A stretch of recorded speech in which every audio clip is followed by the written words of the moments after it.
Hello everybody, welcome to English class. My name is Mr. Naranjo. I'm going to be your substitute teacher today since, unfortunately, Mrs. Fallis is sick and is staying at home so she can get better. Today she had a lesson on sentence structure set aside for you guys.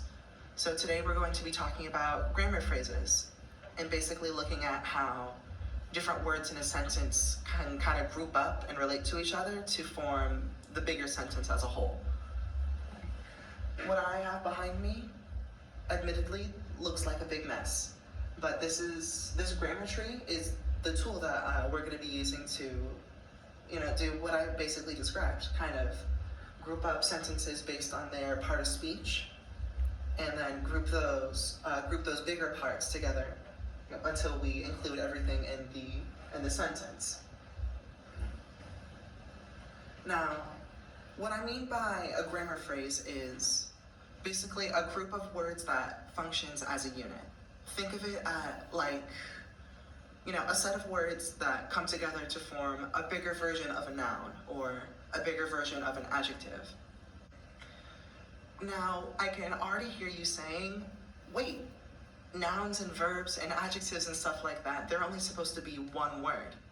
How can there be a bigger version of, say, a noun that's made up of more than one word? Well, taking a look at this example sentence, I carry a heavy blue book.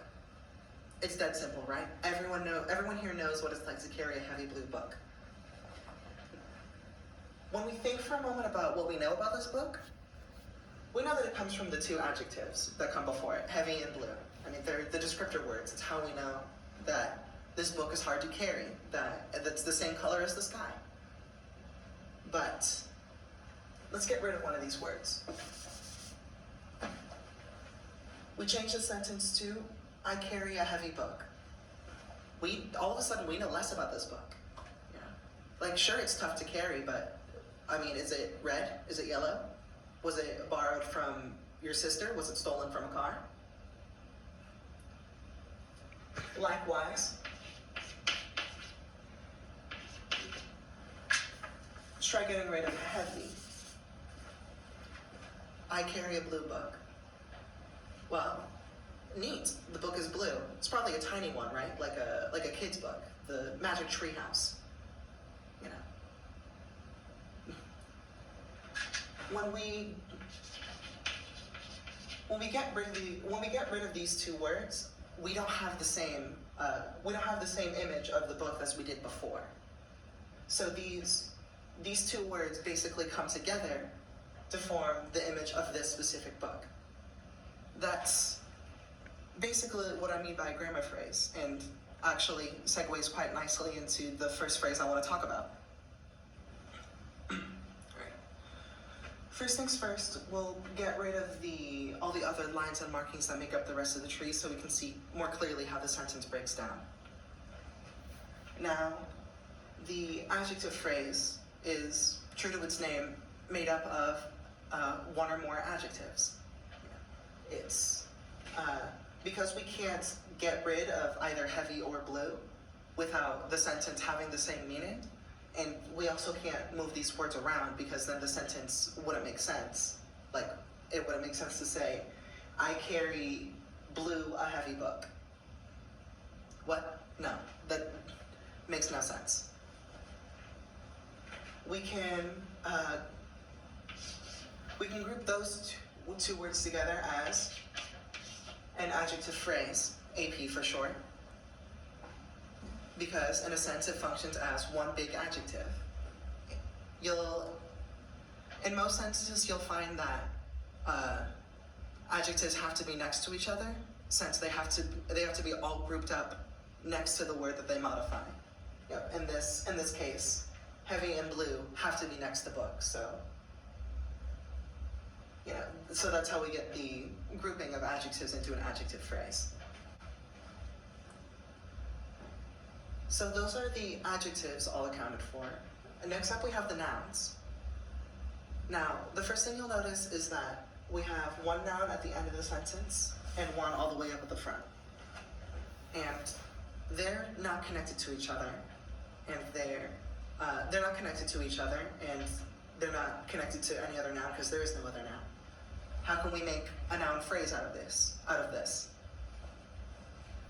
Well, what I said earlier about the adjective phrases, they can be made up of one adjective or more than one adjective. When I was getting rid of the adjectives in the sentence, saying, I carry a heavy book, I carry a blue book, instead of the whole sentence, those are still grammatical. They still make sense when you hear them aloud, but in those cases, the adjective would be all by itself, and there would be nothing around it to be grouped up into a bigger phrase. That thing is actually going on with these noun phrases.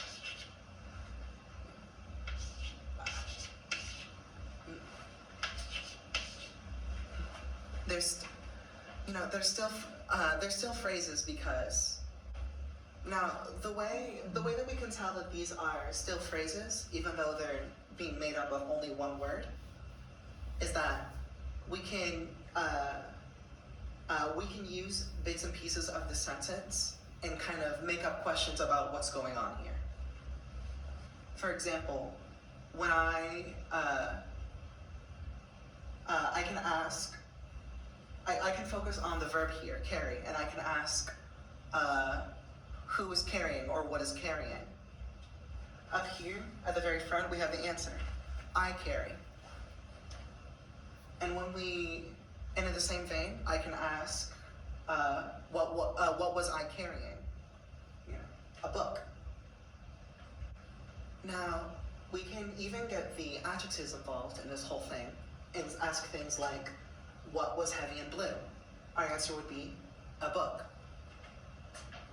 Now, in all these questions I'm asking, I happen to be including A, even though it's not directly connected to book.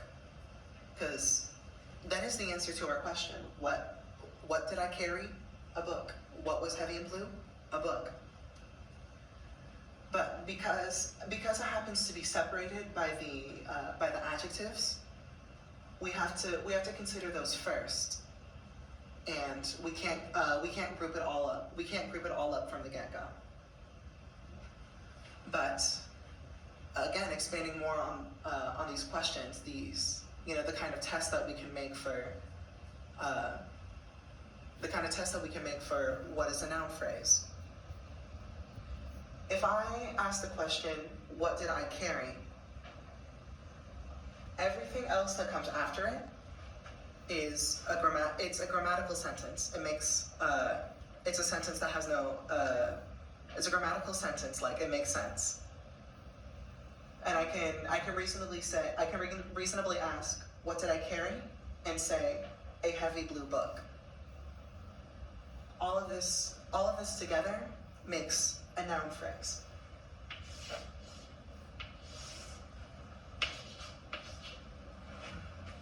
So let's think about that for a moment. How is it that book can be a noun phrase, but then we can go all the way out here and say a heavy blue book is also a noun phrase? Well, the definition of a grammar phrase is a group of words that function as a unit. When we take a look at book by itself and its place in the sentence, we can't group it up in a way that it still functions as a noun.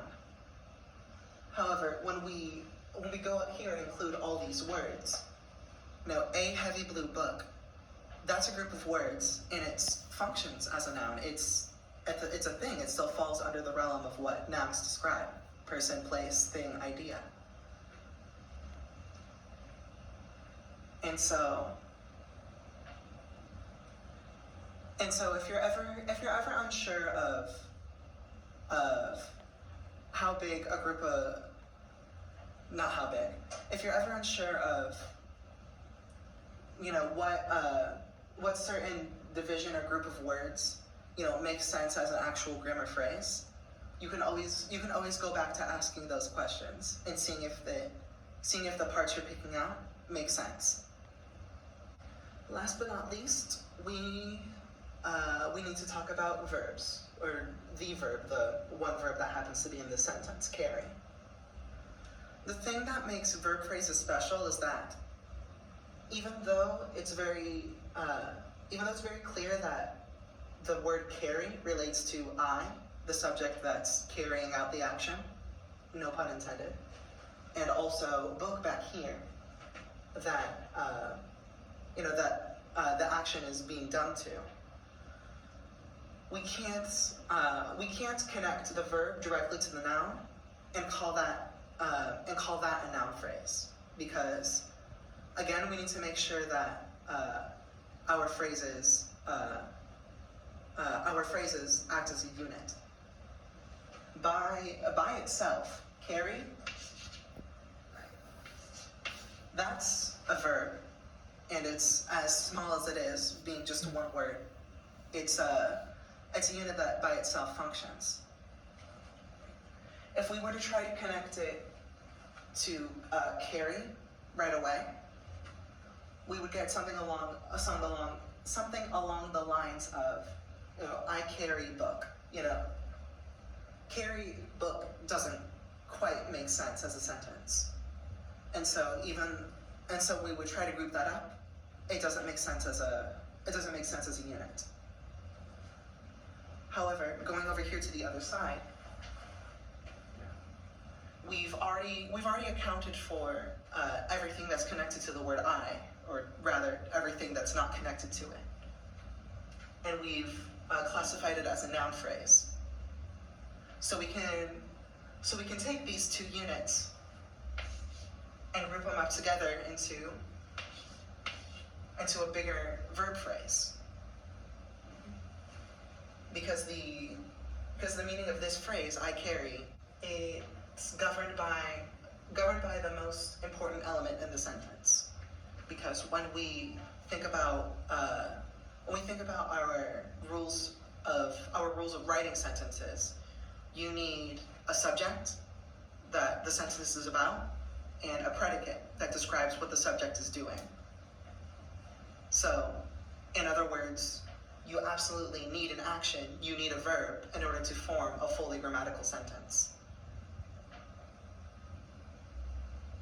So because of that, when we start including verbs and verb phrases going up the chart, that's kind of what takes precedence over all the other elements. Now you'll see all the way up here at the top, we have this verb phrase that says I carry, and this noun phrase that includes a heavy blue book. That's every single part of our sentence. So when we've reached that point where we've grouped everything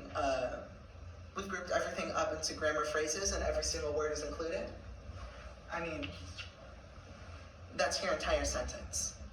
That's of course what the S up top stands for, sentence. And so those are the basics of grammar phrases.